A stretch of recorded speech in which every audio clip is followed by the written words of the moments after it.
పుట్టి ఉన్న ప్రతి జీవి ఇదే నా మొదటి జన్మ అన్నంతగా భ్రమలో పడి ఉన్నారు. కానీ ప్రతి జీవుడు సృష్టి ఆదిలో పుట్టినవాడే. అలా సృష్టి ఆది నుండి చస్తూ పుడుతూ కొన్ని కోట్ల జన్మలను మారి ఇప్పుడు ఉన్న ప్రస్తుత జన్మలో దేహము అను బందీకారంలో కర్మ అను శిక్షను, గుణములు అను కొరడాల చేత అనుభవిస్తూ అజ్ఞానం అనే చీకటిలో పడి తన ఉనికినే మరిచిపోయి జీవిస్తున్నాడు. ప్రతి జన్మలోనూ అహమునే పొందుచు తన శరీరములోనే ఉంటూ తనను అల్లాడించే అల్లాహ్ను మాత్రమే ఎరుకలేకపోవచ్చున్నాడు.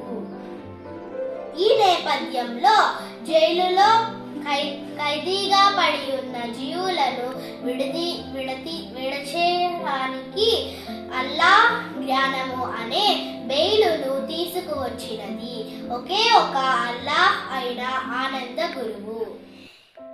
నిరంతరము ఏదో ఒక ప్రాపంచిక ధ్యాసలో భయంలోనే బ్రతికిన నేను నిత్య తృప్తిలో కూడిన అల్లాహ్ జ్ఞానము అయిన అద్భుతమైన ఆర్యమును అందించి ధైర్యం అంటే ఏమిటో పరిచయం చేసిన నా ఆనంద గురువుకి సాష్టాంగ దండ ప్రణామములు. ఇకపై పుడితే అల్లాహ్ కోసమే పుట్టాలని, ఇకపై బ్రతికితే అల్లాహ్ కోసమే బ్రతకాలని, చస్తే అల్లాహ్ కోసమే చావాలన్నంతగా అల్లాహ్ మహదిలో ఒక వ్యసనమైపోయాడు.